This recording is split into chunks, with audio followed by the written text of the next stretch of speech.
25% tariff without exception on all aluminum and all steel. I will reject all attempts to weaken Canada. We don't need it from another country. As an example, Canada, if we make it in the United States, we don't need it to be made in Canada. When the U.S. imposed tariffs on Canadian steel and aluminum, Canada didn't just sit back. The immediate response was a 25% tariff on $20.6 billion worth of U.S. exports, a blow aimed directly at industries that rely heavily on trade with Canada. All attempts to wear us down, to break us down, so that America can own us. That will never, ever happen. This was no small matter. Canada was signaling that it would not be bullied in a global economy. The stakes are high, and the timing couldn't be worse. Industries in both countries are in a delicate balance, relying on each other for critical supplies. In Detroit, Michigan, the U.S. auto industry depends on steel from Canada, while in Pittsburgh, steel mills hope to benefit from tariffs that may push more demand toward U.S. manufacturers. But the reality is much murkier than just increasing jobs or production. For Canada, the increased tariff on U.S. goods not only retaliates, but forces the country to rethink its trade future, shifting towards diversification in its global partnerships. Before we continue, make sure to hit the like and subscribe button. It really helps us to update you daily. The European Union wasn't far behind when it came to retaliating.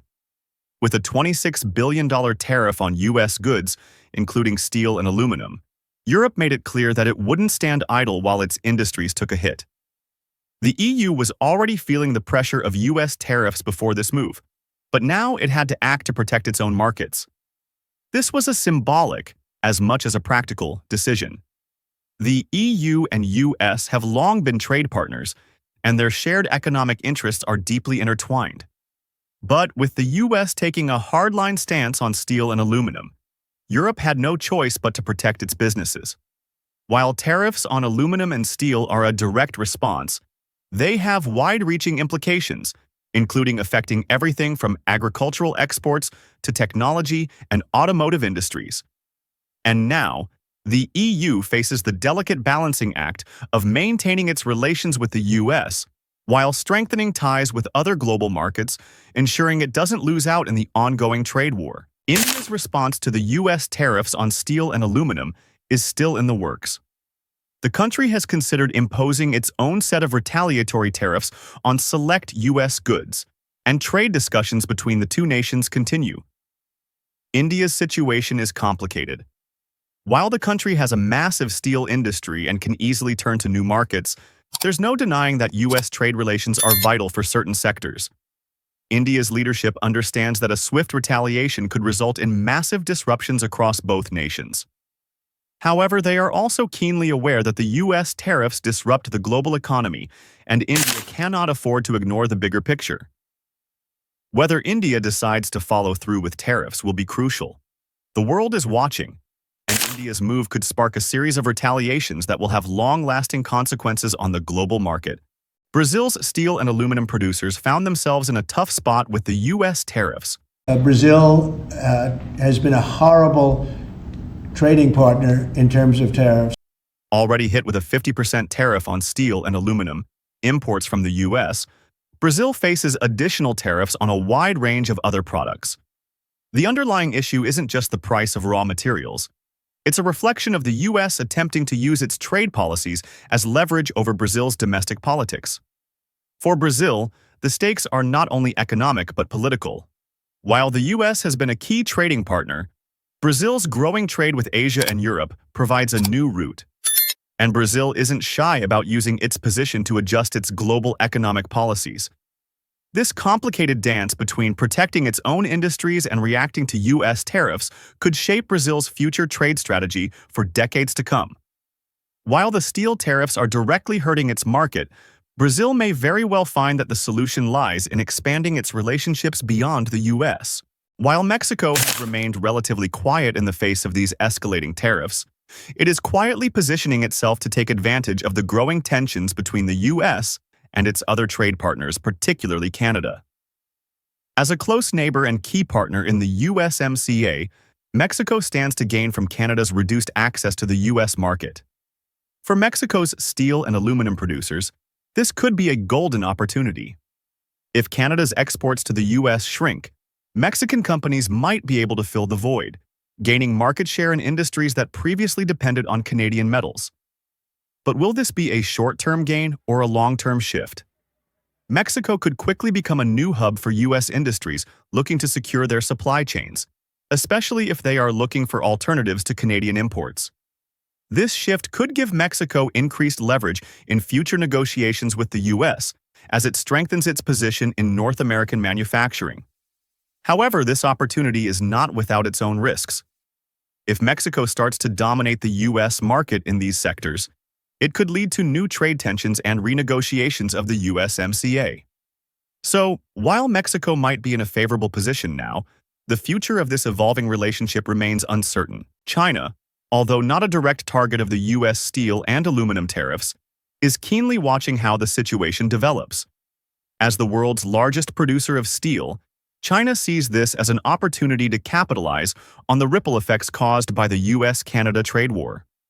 While China's steel doesn't directly compete with Canadian exports to the U.S., the global rise in steel prices triggered by U.S. tariffs might benefit China's position in other markets. China could flood markets in Asia, Africa, and Latin America with its steel and aluminum, further solidifying its grip on global trade. Moreover, the U.S. tariffs are also providing China with a chance to deepen its influence in countries like Canada, where new trade partnerships are being forged. As Canada diversifies its trade relationships, China could emerge as a key player in the global steel market, filling the gaps left by Canadian suppliers. This situation may not only alter the balance of power in the steel sector, but could also have long-term geopolitical consequences, as China strengthens its position on the global trade stage. When President Trump made the controversial decision to implement a 25% tariff on steel and a 10% tariff on aluminum imports in 2025, the world didn't just sit back and watch. The decision sent shockwaves through the global market, sparking anger from many countries, especially Canada and members of the European Union. But what does this tariff truly mean for the global economy? And why is the U.S. willing to put its relationships on the line? The president framed this move as a bold defense of American jobs and a means to revitalize U.S. manufacturing. In his view, foreign imports of cheaper steel and aluminum were undermining U.S. industries and threatening national security. But is it really that simple? The fallout has already begun, and the consequences of these tariffs might surprise you. Countries like Canada, once longtime trading partners, are now facing serious challenges. This wasn't just about a few trade disagreements. It was about the very backbone of industries that have powered both nations for decades. And yet, this move wasn't just about metals. It's about power, strategy, and testing the limits of global economic alliances. The reaction from around the world has been swift, and the impact has been far-reaching. Canada, which sends nearly half of its steel and aluminum to the U.S., was hit particularly hard by these tariffs. The new 50% tariff on steel and aluminum from Canada raised immediate concerns. In cities like Detroit, where car manufacturing depends on Canadian steel, prices skyrocketed. Not to be outdone, the European Union immediately took steps to protect its own steel industry, imposing retaliatory tariffs on U.S. goods, from whiskey to motorcycles. But what does this mean for industries beyond steel? The answer may surprise you. Construction companies in Texas are bracing for a sudden rise in the cost of building materials, and manufacturers across the U.S. are facing the reality of skyrocketing costs. With international relations on the line, the pressure is building. While Mexico has remained relatively quiet in the face of these escalating tariffs, it is quietly positioning itself to take advantage of the growing tensions between the U.S. and its other trade partners, particularly Canada. As a close neighbor and key partner in the USMCA, Mexico stands to gain from Canada's reduced access to the U.S. market. For Mexico's steel and aluminum producers, this could be a golden opportunity. If Canada's exports to the U.S. shrink, Mexican companies might be able to fill the void, gaining market share in industries that previously depended on Canadian metals. But will this be a short-term gain or a long-term shift? Mexico could quickly become a new hub for U.S. industries looking to secure their supply chains, especially if they are looking for alternatives to Canadian imports. This shift could give Mexico increased leverage in future negotiations with the U.S. as it strengthens its position in North American manufacturing. However, this opportunity is not without its own risks. If Mexico starts to dominate the U.S. market in these sectors, it could lead to new trade tensions and renegotiations of the USMCA. So, while Mexico might be in a favorable position now, the future of this evolving relationship remains uncertain. Canada, now faced with a heavy burden from these tariffs, had little choice but to respond. For years, Canada's steel and aluminum industries have been a vital component of the U.S. manufacturing sector. But now, with tariffs at an unprecedented 50%, the relationship between these two neighboring countries has reached a breaking point. So, how did Canada respond? The Canadian government quickly took action, imposing its own set of tariffs on U.S. products, ranging from agricultural goods like bourbon whiskey to luxury items such as Harley-Davidson motorcycles. However, this wasn't just about retaliation. It was a strategic move to diversify trade relations and reduce dependence on the U.S. market. By strengthening ties with the European Union and expanding trade agreements with Asia, Canada began to pivot, seeking new markets to secure its economic future. This shift in focus has profound implications for both countries. For the U.S., Canada's response could mean losing a long-time trading partner, which raises questions about future trade stability and the price American consumers may have to pay for this disruption. The U.S. tariffs on Canadian steel and aluminum are not just about two nations' trade disagreements. They are a part of a larger, more complex global issue. The disruptions are now being felt across the world, affecting more than just the steel and aluminum industries. In fact, every major industry that relies on raw materials is being affected by this trade war. China, the largest producer of steel globally, has already seen an opportunity to enter the market in new ways. With Canada's exports to the U.S. shrinking, China could quickly fill the gaps left behind. And it's not just about steel and aluminum. The consequences of this conflict could ripple through global supply chains in unexpected ways, from the energy sector to the automotive industry. What's even more interesting is the domino effect that's beginning to unfold. Countries like Mexico, which are part of the U.S.-Mexico-Canada Agreement, USMCA, are now positioning themselves to benefit from Canada's diminished market share in the U.S. Mexico's steel manufacturers could seize this opportunity to fill the void, gaining leverage in future trade negotiations with Washington. In a world that's already facing instability due to various global crises, these changes could have far-reaching effects. We're witnessing the reshaping of global alliances and the balancing of power in real time. As the US and Canada square off, the broader implications for global trade are becoming clearer. The world is moving away from a reliance on just one or two markets for critical materials.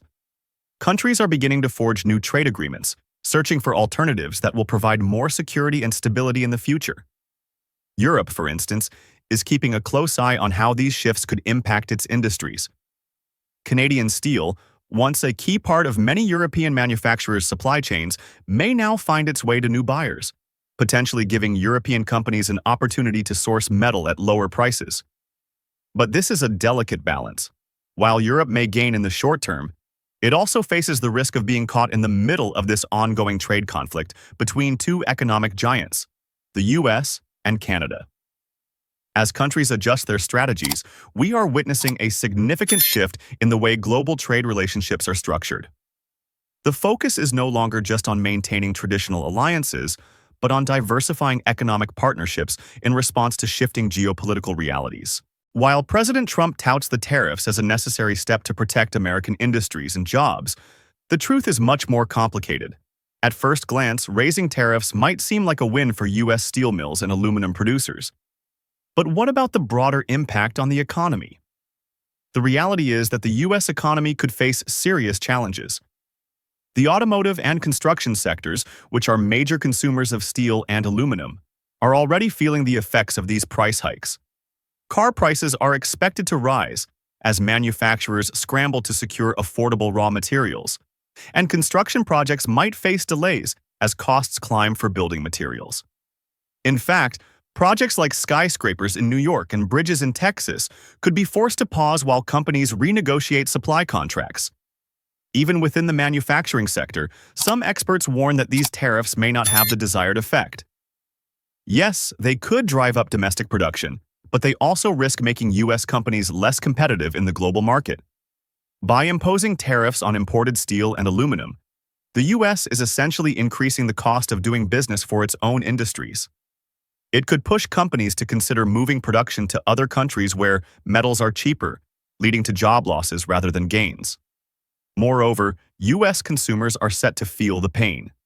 From higher prices at the grocery store to more expensive cars and electronics, the cost of everyday goods could rise as a result of these tariffs. The question then becomes, will the short-term boost to U.S. industries be worth the long-term economic pain? While the U.S. has taken a hard stance on steel and aluminum, Canada is far from helpless. In fact, this situation could accelerate Canada's efforts to diversify its trade relationships. In recent years, Canada has been looking to reduce its dependency on U.S. markets by strengthening trade agreements with Europe and Asia. Canada's Comprehensive Economic and Trade Agreement, CETA, with the European Union and the Comprehensive and Progressive Agreement for Trans-Pacific Partnership, CPTPP, with Pacific nations are key parts of this strategy. These agreements allow Canada to tap into new markets for its steel and aluminum products, ensuring that it is not entirely reliant on the U.S. for trade. But could this diversification actually weaken the U.S. in the long run? As Canada shifts its focus away from the U.S., it may gain more leverage in trade negotiations. With the potential to forge stronger ties with Europe and Asia, Canada could become a more competitive player in the global market. This shift could ultimately impact U.S. consumers, who may find themselves paying higher prices for Canadian products, while Canadian exporters take advantage of higher value contracts in other markets. If these tariffs continue to disrupt global trade, there's a good chance we'll see a significant shift in trade alliances. Canada's potential shift toward Europe and Asia could spark new alliances that will reshape global trade networks. The European Union, already nervous about the unpredictability of U.S. trade policy, is watching closely as Canada repositions itself. The EU may seize this opportunity to boost its own trade with Canada, especially in the steel and aluminum sectors. After all, Canada's exports are crucial to European industries, particularly in the automotive and construction sectors. In Asia, countries like China are also on alert. While they may not be direct targets of U.S. tariffs on steel and aluminum, they are major competitors in the global steel market. If Canada's position in the U.S. market weakens, China could fill the gap, pushing its steel into markets that were once dominated by Canadian exports. This shift could allow China to increase its influence on global trade, especially in developing economies tied to China's Belt and Road Initiative. As Canada diversifies its trade relationships, the U.S. might find itself on the outside looking in. While it may have dominated the global economy for years, these new trade alliances could mark the beginning of a power shift. Could this be the end of the U.S.'s reign as the world's most dominant economic force? Only time will tell. How do you think this trade war will ultimately reshape the global economy? Will the U.S. come out on top? Or will countries like Canada, China, and the EU find new ways to take advantage of the situation? Drop your thoughts in the comments below. And don't forget to like, subscribe, and hit the bell icon to stay updated on this ongoing trade truth.